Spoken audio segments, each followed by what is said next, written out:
شاء الله ما شاء الله. ها هذا قاشي تكل. جاهزين ان شاء الله. جاهز مره. النيين اديس بابا النيين يا حبيبي بسم الله مشينا. شوف جايب لكم مين. ترى مطلع لكم አዲስ አበባ የአፍሪካ የባህልና ዲፕሎማሲያዊ መዲና። በየዓመቱ የክረምት ዝናብ ሲጥል የከተማዋ አየር ሲቀዘቅዝና አረንጓዴ ተፈጥሮዋ ሲያሸበርቅ ልዩ እንግዳዎቿን በደስታ ትቀበላለች።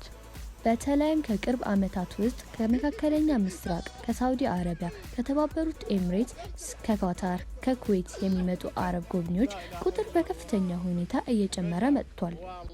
የሀገራችን የበጋ ወቅት ከፍተኛ ሙቀት ለማምለጥ ወደ አዲስ አበባ የሚጎርፉ እነዚህ እንግዶች የከተማችን ቅዝቃዜ አየር፣ አረንጓዴ ተፈጥሮና እንግዳ ተቀባይነት በእጅጉ ይወዱታል።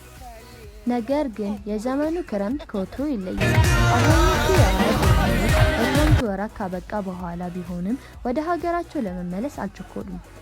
ምክንያት የ2019 የኢትዮጵያ አዲስ ዓመት እንቁጣጣሽ እጅግ በተለየ ድምቀት ሊከበር ጥቂት ቀናቶች ብቻ ቀርተውታል።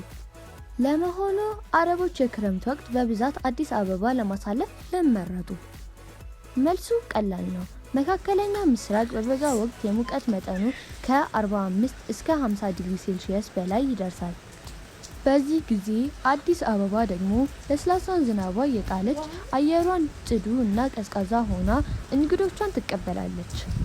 በተጨማሪም ባለፉት ጥቂት ዓመታት በአዲስ አበባ የተገነቡት የግዙፍ ኮሪደር ልማቶች፣ ዘመናዊ ፓርኮች፣ የቱሪስት መስህቦችና የ5 ኮከብ ሆቴሎች ማስፋፊያ የከተማችን ገጽታ ሙሉ በሙሉ ቀይረውታል። እንጦጦ ፓርክ፣ አንድነት ፓርክ፣ የወዳጅነት አደባባይ እና የሳይንስ ሙዚየም የብዙዎቹ አረብ ጎብኚዎች ተመራጭ የትርፍ ጊዜ ማሳለፊያ ሆነዋል። አረብ ጎብኚዎች በከተማችን ሰላማዊ ሁኔታ፣ ህዝቡ በሚያሳየው አክብሮትና በተፈጥሯዊ ውበት ተስበው አዲስ አበባን እንደ ሁለተኛ መኖሪያ ማየት ጀምረዋል። የአረብ ጎብኚዎች ወደ ኢትዮጵያ በብዛት መግባት በከተማችን የቱሪዝም እና የኢኮኖሚ እንቅስቃሴ ላይ በከፍተኛ አዎንታዊ ተጽዕኖ አሳድረዋል። ቦሌ ዓለም አቀፍ አየር መንገድ በየቀኑ በሺዎቹ የሚቆጠሩ መንገደኞችን ያስተናግዳል። በቦሌ በካዛንቺስና በ22 አካባቢ የሚገኙ ሆቴሎች፣ አፓርትመንቶችና የኪራይ መኖሪያዎች ሙሉ በሙሉ በአረብ እንግዶች ተይዘዋል። በከተማችን የሚገኙ ባህላዊና ዘመናዊ ምግብ ቤቶች የአረብ ባህላዊ ምግብ እንደ ከብሳ፣ መያንዲና ሻወርማ ያሉ ከሀገራችን ውስጥ ጣዕሞች ጋር አዋህደው ማቅረብ ጀምረዋል። የታክሲ አገልግሎቶች፣ የቱር መሪዎች፣ የሆቴል ባለሙያዎችና የንግድ ተቋማት በዚህ ፍሰት በእጅጉ ተጠቃሚ ሆነዋል። አዲስ አበባ አሁን በቀጠናው ውስጥ ዋና የቱሪዝም ማዕከል እየሆነች ለመምጣቷ ይህ ትልቅ ማረጋገጫ ነው። አሁን ደግሞ ትልቁና አስደናቂው ነገር ደርሷል። አብዛኛውን አረብ ጎብኚዎች የክረምቱን ቅዝቃዜ አሳልፈው ለመመለስ አስበው የነበረ ቢሆንም የ2019 የኢትዮጵያ አዲስ ዓመት በዓልን ለማየት ሲሉ ቆይታቸውን አራዝመዋል። እንቁጣጣሽ የብርሃን፣ የምስጋናና የአዲስ ተስፋ በዓል ነው። መስከረም ሲጠባ፣ ምድሪቱ በአደይ አበባ ስትሸፈን፣ ህፃናት አበባየሁሽ ለምለም እያሉ ሲዘምሩ እና ቤቶች በሳርና በባህላዊ የቡና ስርዓት ሲደምቁ ማየት ለውጭ ሀገር ዜጎች እጅግ አስደናቂ ገጠመኝ ነው። ብዙዎቹ አረብ ጎብኚዎች የኢትዮጵያ ባህላዊ አልባሳት፣ ሀበሻ ቀሚስና ነጭ ሸሚዝ በመልበስ ከኢትዮጵያውያን ወዳጆቻቸው ጋር በመሆን የ2019 አዲስ ዓመት ለማክበር እየተዘጋጁ ይገኛሉ። የኢትዮጵያ ልዩ የዘመን አቆጣጠርና የባህል ጥልቀት ለእነሱ አዲስና አስደሳች ልምድ ሆኖላቸዋል። በኢትዮጵያና በአረብ ሀገራት መካከል ያለው ታሪካዊና ባህላዊ ቁርኝት የቆየ ነው። የሁለቱ ህዝብ እንግዳ ተቀባይነት፣ አብሮነትና ወዳጅነት ዛሬም በጉልህ ይታያል።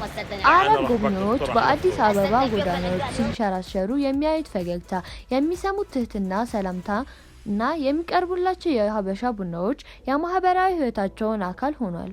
ይህ በዓል የሁለቱም ባህሎች የበለጠ የሚያቀራርብና የቱሪዝም ትስስሩ ወደ ላቀ ደረጃ የሚያሸጋግር ሆኗል። የ2019 አዲስ ዓመት ለአዲስ አበባ ነዋሪዎች ብቻ ሳይሆን በከተማቸው ለሚገኙ በርካታ የአረብ እንግዶችም ልዩ ትዝታ የሚተው በዓል እንደሚሆን አይቀሬ ነው።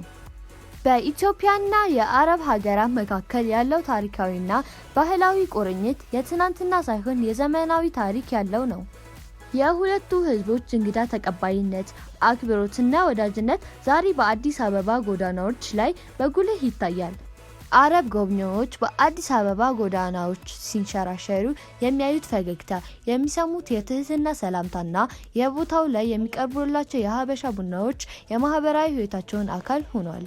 ላይም በበዓል ወቅት የሚዘጋጁ የሀገራዊ ውስጥ ባህላዊ ምግቦችና ቡና ስርዓቶች ለእነሱ ልዩ የሆነ የባህል ልውውጥ አጋጣሚ ፈጥሮላቸዋል። በርካታ የአረብ እንግዶች የኢትዮጵያ ባህላዊ የቡና አፈላል ስርዓት፣ የእጣኑ መዓዛና የማህበራዊ ህይወት ቅርርብ በእጅጉ ይደንቃቸዋል። ይህ አጋጣሚ የሁለቱ ባህሎች የበለጠ የሚያቀራርብ፣ የህዝብን ለህዝብ ግንኙነት የሚያጠናክርና የቱሪዝም ትስስሩ ወደ ላቀ ደረጃ የሚያሸጋግር ሆኗል። ይህ የአረብ ጎብኚዎች ፍሰት የሚያሳየው አንድ ትልቅ እውነታ አለ። አዲስ አበባ አሁን ለአንድ ወቅት ብቻ ሳይሆን ዓመቱን ሙሉ የቱሪስት ማረፊያዎች እየሆነች መምጣቷ ነው። ቀደም ሲል ክረምቱ ሲገባ የቱሪስት ፍሰት ይቀንሳል ተብሎ ይታሰብ ነበር። አሁን ግን የከተማዋ አየር ንብረት ጥራት፣ የመሰረተ ልማት ግንባታዎች፣ የጸጥታ አስተማማኝነትና የህዝቡ እንግዳ ተቀባይነት አዲስ አበባ የመካከለኛ ምስራቅ ነዋሪዎች ቀዳሚ ምርጫ አድርጓታል። የ2019 አዲስ ዓመት በዓል ሲከበር እነዚህ ጎብኚዎች የሚያዩት ደስታና የሚያሳልፉት ጊዜ ወደ ሀገራቸው ሲመለሱ ለወዳጅ ዘመዶቻቸው የሚያወሩት ትልቅ ምስራት ነው። ይህም በሚቀጥሉት ዓመታት የጎብኚዎች ቁጥር በ2 እና በ3 እጥፍ ያሳድገዋል ተብሎ ይጠበቃል። አዲስ አበባ የአፍሪካ መዲና ብቻ ሳትሆን የዓለም አቀፍ ቱሪዝም ማዕከልነቷ በተግባር እያረጋገጠች ነው። ኢትዮጵያ የሰላም፣ የፍቅር፣ የረጅም ታሪክና ድንቅ ባህላዊ ምድር ናት። 2019 አዲስ ዓመት ሲከበር አዲስ አበባ በክረምቱ አረንጓዴነትና በአደይ አበባ ውበት ደምቃ እንግዶቿን ሰላም ትላቸዋለች።